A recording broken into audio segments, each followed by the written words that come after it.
Hello friends, welcome to Lakshita channel.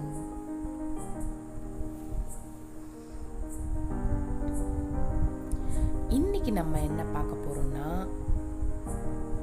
ஒரு சுவையான வாழைப்பூ கோலா உருண்டை. வாழைப்பூ பார்த்தீங்கன்னா வயிற்றுப்புண் வாய்ப்புண்கள்லாம் ரொம்பவே சிறந்த மருந்தாக இருக்குது.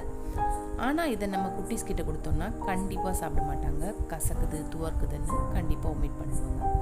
நீங்கள் இந்த மாதிரி சின்ன சின்ன குட்டி பால்ஸாக ஸ்நாக்ஸாக செஞ்சு கொடுத்தீங்கன்னா ஒன்று கூட மிச்சம் வைக்க மாட்டீங்க. ஏன்னா அவ்வளோ டேஸ்டான சூப்பரான வாழைப்பூ கோலா தான் இது. இது செய்யறதுக்கு முன்னாடி நம்ம சேனலை சப்ஸ்கிரைப் பண்ணிட்டு பக்கத்தில் இருக்க பெல் ஐகானை கிளிக் பண்ணுங்க. இப்போ வாங்க இந்த கோலா உருண்டை எப்படி செய்யறதுன்னு பார்க்கலாம். இதுக்கு நான் ஒரு பேன் வச்சு எண்ணெய் ஊற்றி அதில் வெங்காயம் போட்டு நல்லா வதக்கிக்கிறேன். இது எவ்வளோ வெங்காயம் அப்படின்னா இந்த கப்பால் அரை கப் எடுத்துருக்கேன். அந்த அளவுக்கு வெங்காயத்தை போட்டு நான் நல்லா வதக்கிக்கிறேன். அதுக்கப்புறம் ஒரு ஸ்பூன் அளவு இஞ்சி பூண்டு போட்டு நல்லா வதக்கிக்கிறேன். இஞ்சி பூண்டோட பச்சை வாசனை போகணும், அந்த அளவுக்கு நல்லா வதக்கிக்கணும்.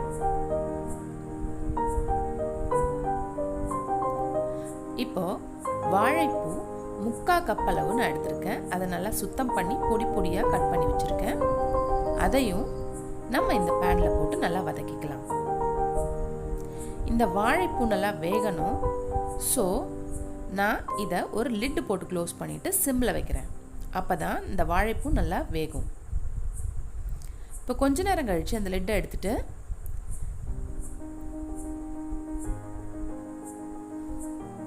இப்போ இதுக்கு தேவையான மசாலாஸ்லாம் நான் ஆட் பண்ணுறேன். ஃபஸ்ட்டு 1/4 ஸ்பூன் அளவு ஜீரகப்பொடி ஆட் பண்ணுறேன். 3/4 ஸ்பூன் அளவு தனி மிளகாய் பொடி அதை ஆட் பண்ணுறேன். ஃபைனலாக பார்த்தீங்கன்னா 1/2 ஸ்பூன் அளவு கரம் மசாலா இது நல்லா ஆட் பண்ணிவிட்டு பச்சை வாசனை போகிற அளவுக்கு நல்லா வதக்கி கொடுத்துக்கணும். இந்த கப்பில் 1/2 கப் அளவு வேக வச்சு மசிச்ச உருளைக்கிழங்கு நான் எடுத்திருக்கேன். அதையும் நான் இது கூட ஆட் பண்ணிக்கிறேன். இப்போ இந்த உருளைக்கிழங்கு எல்லாமே கோட் ஆகணும், அந்த அளவுக்கு நல்லா வதக்கணும். ஃபைனலாக பார்த்தீங்கன்னா கசூரி மேத்தி, அதாவது காய்ந்த வெந்தயக்கீரையை ஆட் பண்ணுறேன். சப்போஸ் உங்ககிட்ட வெந்தயக்கீரை இல்லை அப்படின்ற பட்சத்தில் கொத்தமல்லி இதழ்கள் கூட நம்ம ஆட் பண்ணிக்கலாம். அதுவும் நல்ல ஃப்ளேவர் கொடுக்கும். ஃபைனலாக இந்த டிஷ்க்கு தேவையான உப்பை நான் ஆட் பண்ணிக்கிறேன்.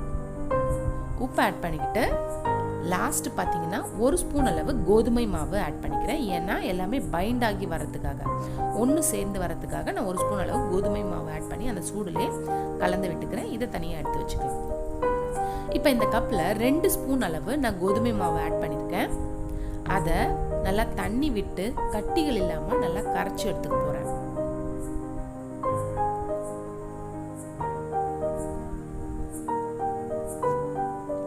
இப்போ கரைச்சி எடுத்துக்கிட்டாச்சு. இதை தனியாக ஓரமாக வச்சிடலாம்.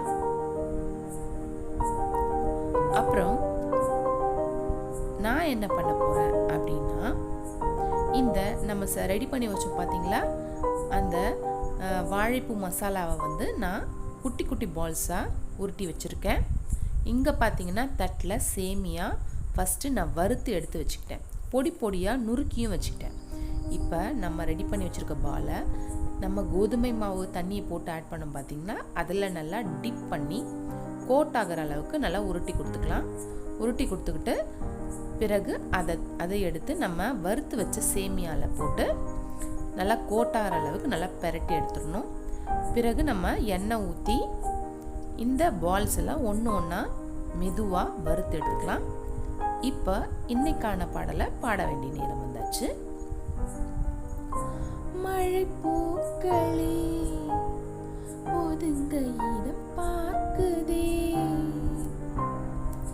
மலரம்புகள் உயிர் வரைக்கும் தாக்குதே,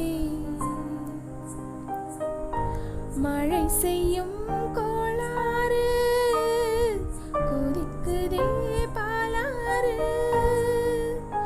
மழை செய்யும் கோளாறு கொதிக்குதே பாலாறு,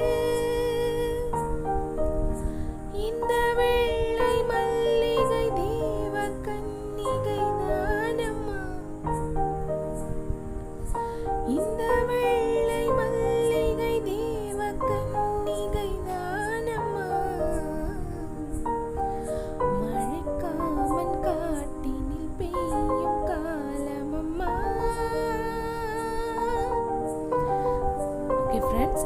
மாதிரி கோலா உருண்டையை செஞ்சு உங்கள் பிள்ளைங்களுக்கு கொடுங்க. கண்டிப்பாக ஒன்று கூட மிச்சம் வைக்காமல் காலி பண்ணிவிடுவாங்க. இது செஞ்சுட்டு உங்களுடைய வேல்யூபிள் கமெண்ட்ஸை எனக்கு போஸ்ட் பண்ணுங்கள். தேங்க்யூ ஃப்ரெண்ட்ஸ், பாய்.